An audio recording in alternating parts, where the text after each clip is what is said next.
My name is Diane Pearlman. I'm a licensed clinical psychologist and also a political psychologist with special interest in psychology of terrorism, nuclear proliferation, and conflict transformation. I attended the UN Fourth World Conference on Women in Beijing 10 years ago with my then 15-year-old daughter, and I did a presentation there on gender and violence, a slideshow called Eros Perverted.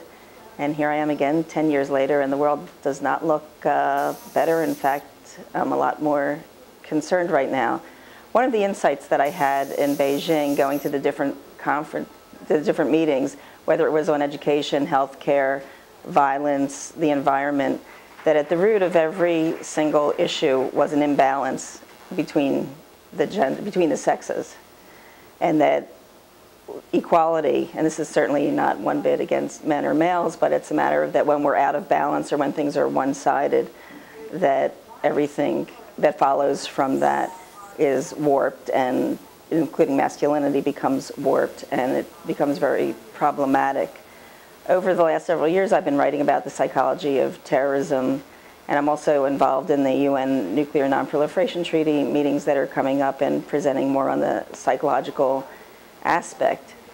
And I think it's important, not just, I mean, certainly it's important for women's consciousness and women's voices to come into this, but also to bring in more progressive males and to balance both sides within. And we certainly have, certainly my country, the United States, which is, while we're saying that we're trying to prevent proliferation, we're actually provoking it. And with the invasion of Iraq, global warming, the destruction of the environment and everything, that I think we really need a paradigm shift. We need new consciousness, and we need women and men to work together on this. Just one thing that I learned at some of the meetings was that in all these countries and all the conflicts, I'm also part of a program that studies ethno-political conflict.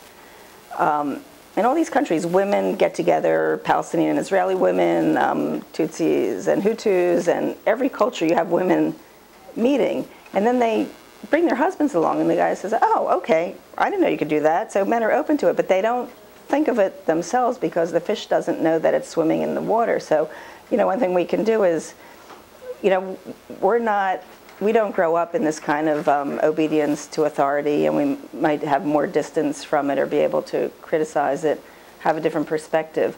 So I think we need to, it's very, very important to bring our consciousness into this.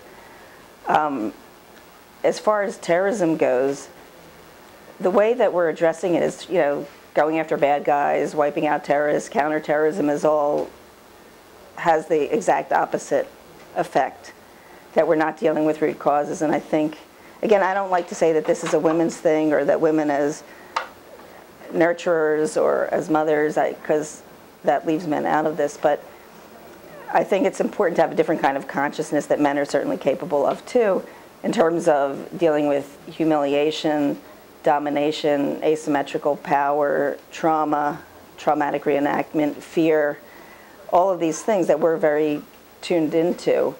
And I think these issues are self-evident, that once you raise them, people get it. I don't think it's controversial. I don't think it's not about right and left. It's about life and death, and that we need to frame things differently, and that we're in a very polarized world, you know, black and white, male, female, us, them, good, bad, right, wrong, and that we can't, left, right, even we can't solve our problems that way.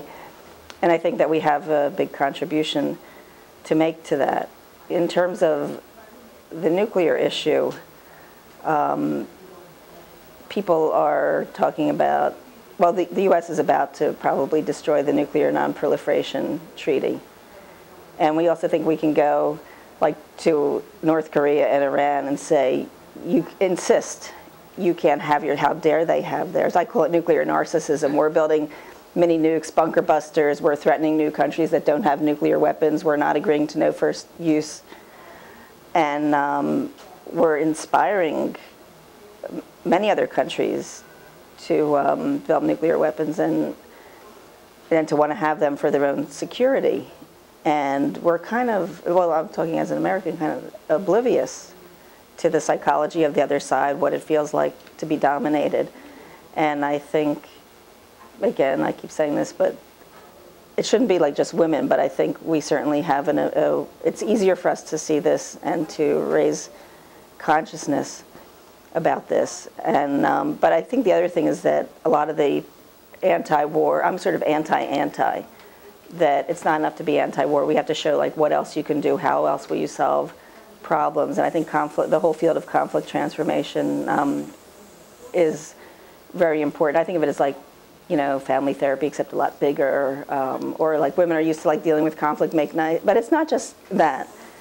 But I think that there are ways, there's new kind of thinking, and that we need to make a paradigm shift, and that we really have to be part of this. I recently moved to Washington, D.C. I'm planning on starting a think tank, intuition tank, actually, to try to get some of these ideas into media, congressional staff, and a lot of the knowledge from academia, social science, conflict studies, psychology, political psychology, which is completely not known in the think tanks, in Congress, in the media.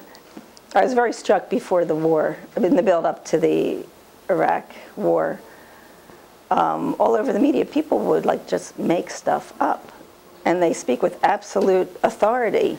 We have to show them that we're stronger. We have to make them afraid. It's okay if they hate us as long as they fear us. This will reduce terrorism. And everybody who studies cycles of violence, this is a science. This is body of knowledge. This is not an opinion.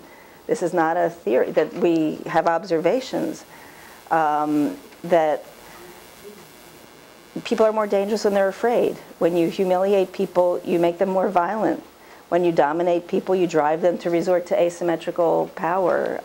Terrorism, there's a theory called needs theory, which states that people would rather have their needs met by decent means. And if they're blocked from meeting their needs by decent means, they'll resort to more devious means. Like, what do we expect? And it's even just a failure to even take the perspective, to take the other side and to imagine ourselves and to dehumanize the other.